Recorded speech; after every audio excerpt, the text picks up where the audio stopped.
Live from Augusta. Breaking news. We begin with breaking news in the case of a Columbia County woman charged with murdering her mother. 42-year-old Rachel Waters was indicted in February of this year. Waters allegedly gave her mother a lethal dose of morphine.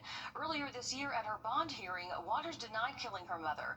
Her defense claimed that if she did kill her, it was out of mercy, not malice. Today, a judge approving the acting district attorney's request to dismiss the case against Waters, and it comes after the medical examiner changed the cause of death of her mother, Marcia Foster, from homicide to undetermined. She died back in 2023. In a statement, acting district attorney Natalie Payne said in part, there is no ability for the state to prove beyond a reasonable doubt that Ms. Waters' conduct caused the death of her mother, and I immediately requested to dismiss the charges. Now to some more breaking news, this time out of McDuffie County. Nearly 3 years after he was arrested and charged with murdering his wife, James Wilson III enters a plea deal and is sentenced. The assistant DAA said that Wilson, who's on your screen right now, will spend 15 years in prison and 20 years on probation. On September the 7th in 2022, Wilson was charged with killing his wife, Virginia Wilson. Now, this was the scene when our crews got there that day. Deputies said that Wilson called them about a shooting incident, and when they got there, he was found sitting in the front yard of his home on Augusta Highway with a gun to his chest. After negotiating with Wilson, he eventually surrendered. Wilson will be 92 years old after serving the first 15 years of his sentence.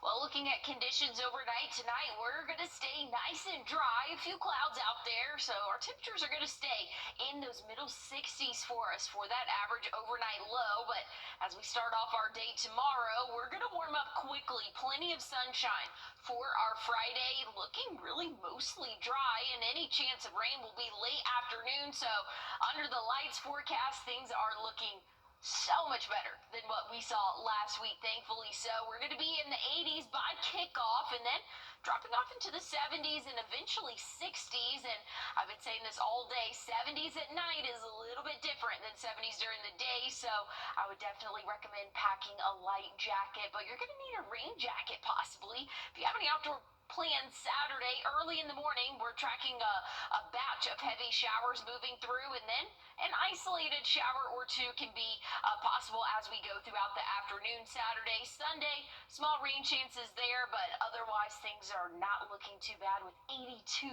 as that average high. But I'll have a look at the timing of those Saturday showers coming up, and I'll look at your 7-day forecast. Law enforcement still working to find a motive behind yesterday's deadly mass shooting at a Catholic school in Minneapolis. New tonight, closer at home as we get closer to the one-year mark of Hurricane Helene destroying the CSRA, and that's putting it lightly. The ribbon was cut on a new 500,000 square foot Generac facility. Its mission, addressing severe storms in the future.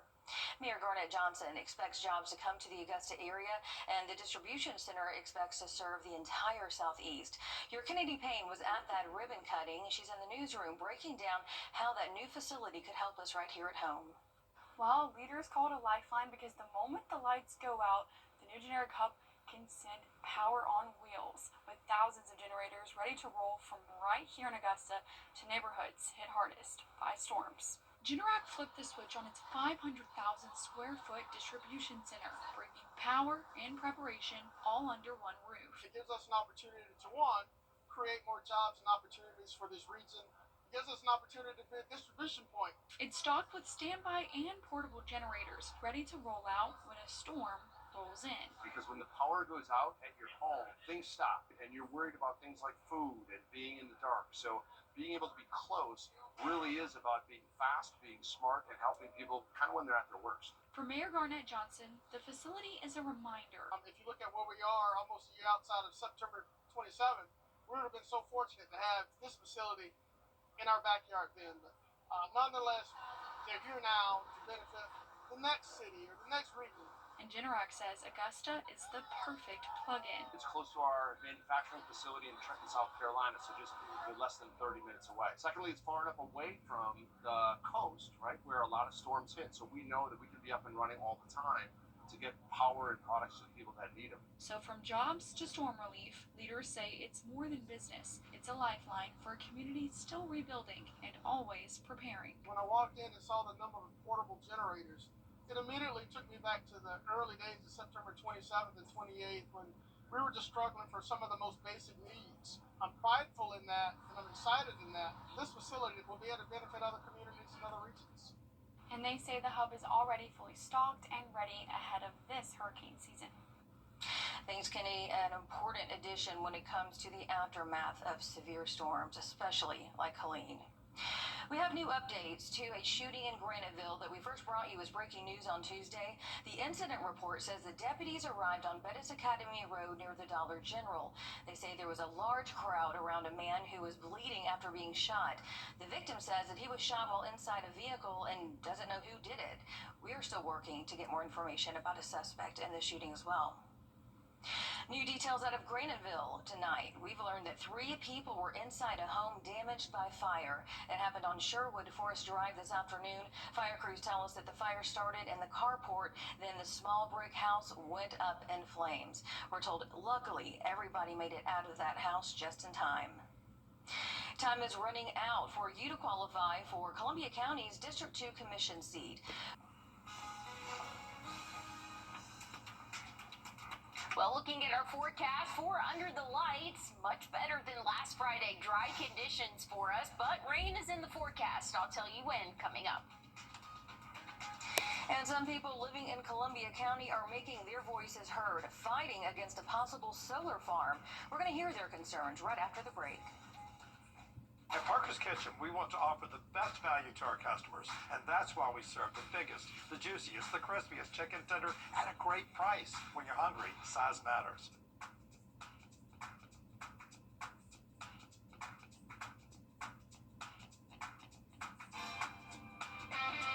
It's a great way to start your day with us. I'm Cliff Bennett. And I'm Mary Klingler on Morning Mix. Each day, we'll start you off by looking at the latest events. And talking to the great people that make the CSRA the place to be. Morning Mix, weekday mornings on News 12 and 26.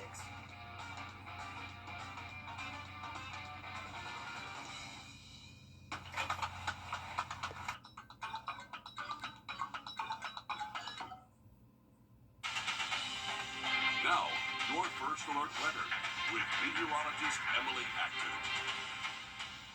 Overnight tonight, temperatures will drop off into those middle 60s for us. Waking up for your Friday morning on the mild side of things. Plenty of sunshine for the first half of the day, so we're going to warm up into those middle 80s. So right around that 85, 86 degree mark, pretty similar to what we saw today, but maybe just a little bit more sun for the early morning hours. Cloud cover will build in later on in the evening. Temperatures, though, staying pretty steady in the low 80s at kickoff, eventually dropping off into those 70s and 60s for that average overnight low. But make sure that you bring a jacket if you are going to enjoy any of those Friday night festivities. It will start to get a little bit chilly after sunset, but again, plenty of sunshine for our afternoon. Maybe a hit or miss shower late afternoon, early evening, but that should all be out of here by the time kickoff happens at 7 p.m. tomorrow evening. So things are looking good for those football games, a lot different than what we saw last week, thankfully so.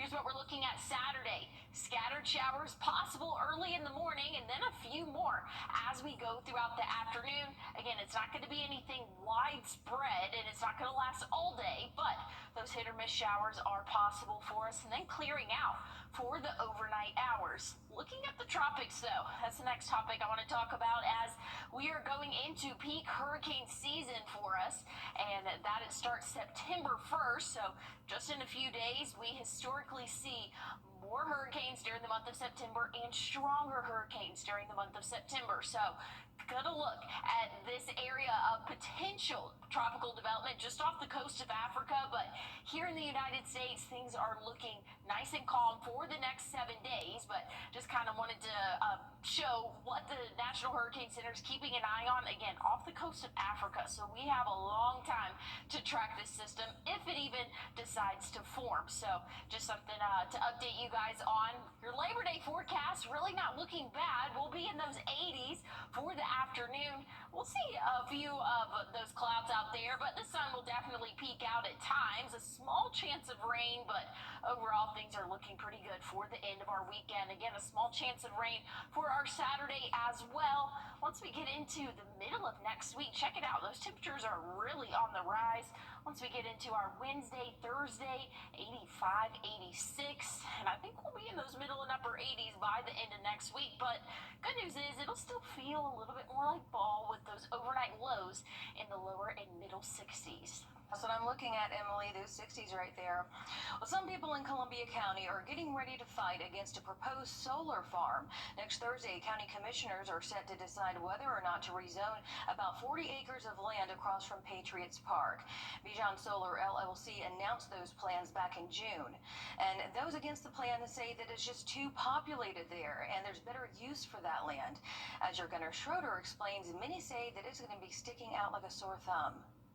The commission disapproved the initial rezoning submitted this summer, but will review it again a week from Thursday after larger buffer zones were planned between the farm and the surrounding neighborhoods. And there's so many other things that could beautify our neighborhood and provide benefit to all the residents that live in that area. And there's a lot of residents, and I haven't spoken with anybody really that's in favor of this. And even though the solar company says the farm will lower energy costs, even one solar energy professional isn't sure the trade-off is worth it. If environmental concerns is a thing with solar, which for a lot of people it is, cutting down carbon consuming material like trees and grass and things like this, and replacing it with something that helps reduce carbon, it's kind of like a net zero, maybe net negative impact on the environment. Others in the Grovetown area say that they have concerns. Those include their home values if they lived near the solar farm and wildlife in the area. Many people we spoke with say that they're ready to keep fighting the farm, and we're going to be keeping you updated as this possible solar farm progresses. The legendary newspaper, the Atlanta Journal-Constitution, says it will go digital just for a year. Officials at the AJC say that this is a cost-saving move that'll free up funds for reporting. The 157-year-old newspaper says that it plans to expand into other Georgia markets, including Athens and Savannah. It says its online readership already outpaces its print circulation, and that's expected to trend. The CDC is reeling as employees resign in protest as the Trump administration fired its recently appointed director. We're going to have the latest in just a moment. And as we head to break, we're giving you a live look right here at Dallas, Texas, along with your winning lottery numbers.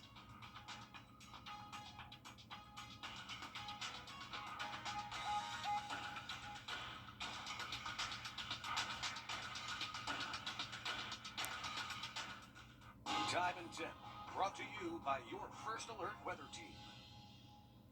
Labor Day savings of 2025. Visit Jim Hudson Cadillac of Augusta. It's the summer sales event with the Ford crew.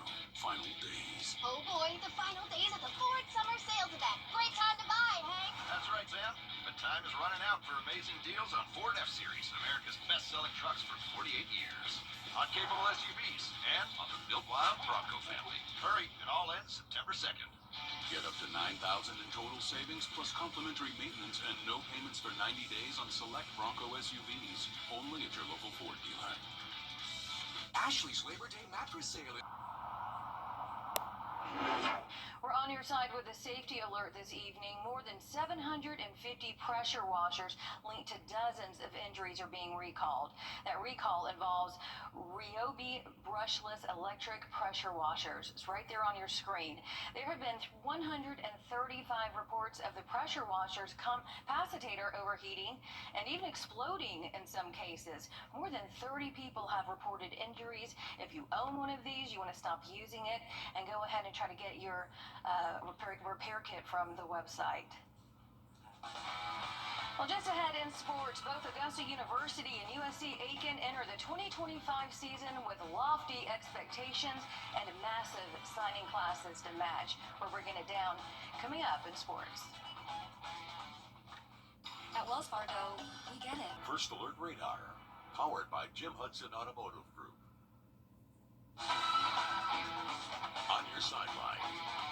sponsored by Chandler Law Firm.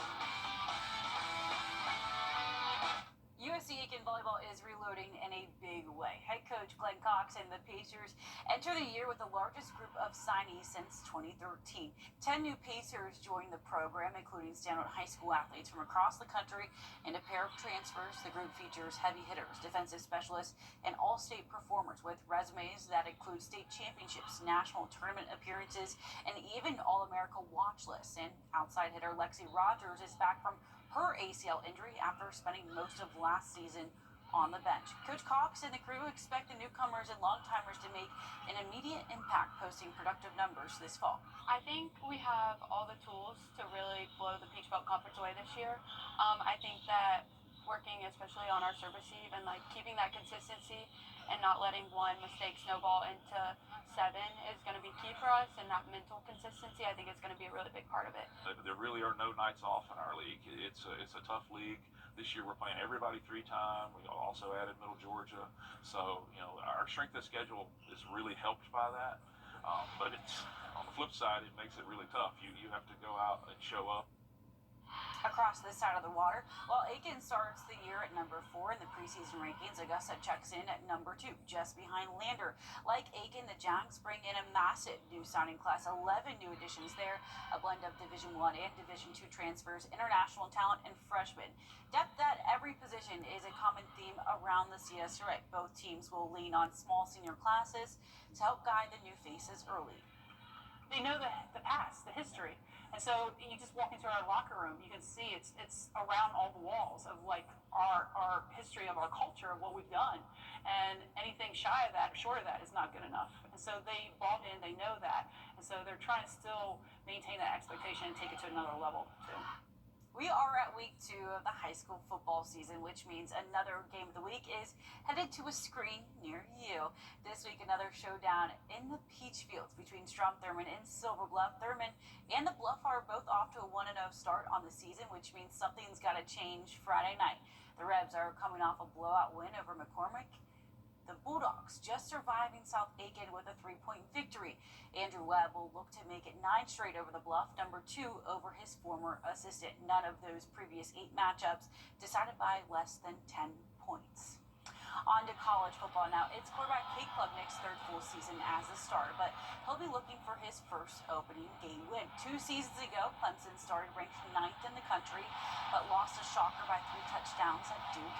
Then last season, the Tigers, ranked 14th in the country, lost the opener to top-ranked Georgia by 31 points in Atlanta. Coach Dabo Sweeney saying simply they got their butts kicked by the Bulldogs. And this season, starting off ranked 4th in the country, hosting number 9 LSU.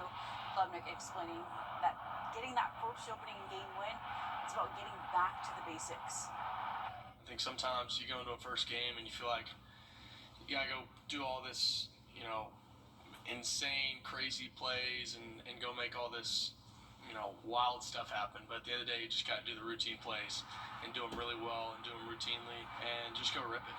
Just go rip it and just have fun, and just enjoy it and go live out the work that you've been putting in. What a great opportunity we have. We get to go play. So just go enjoy it and be excited for success. We're also keeping an eye on the West Coast, where Georgia Tech begins their season Friday night in Boulder. Brent Key entering his 3rd year as the Yellow Jackets head coach. He's 1-1 so far on season openers. Last year, Tech took down Florida State to kick off the season in Ireland. Key and the Jackets ready to knock off primetime Dion and the Bluffs on Friday night.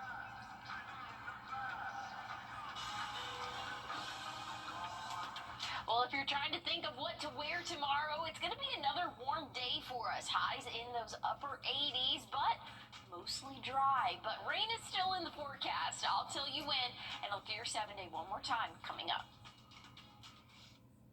Your What to Wear forecast is sponsored by Bojangles. We know you.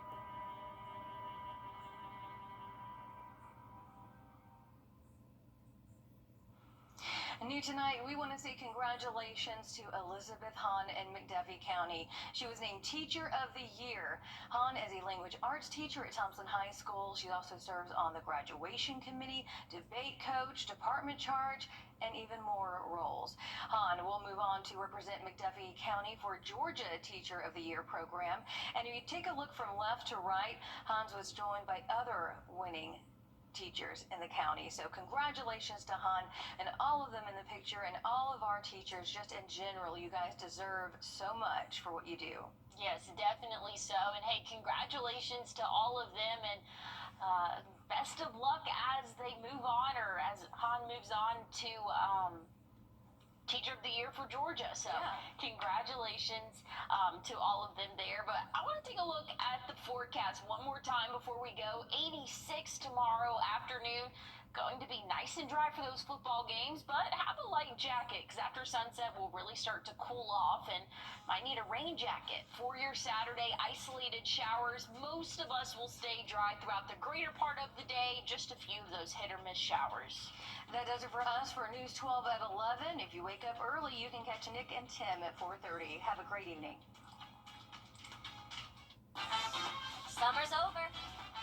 Get your home ready for fall. It's the Rooms to Go Labor Day sale. The perfect time to change things up with fresh new pieces, comfortable new packages, beautiful furniture for every space. So kick off the season in style. Shop online or in store and save big with amazing sale prices that make anything possible. Make sure your home is ready for you. It's the Rooms to Go Labor Day sale. Hurry, time is running out. My name's Adam Gorlitsky, founder and executive director of I Got Legs.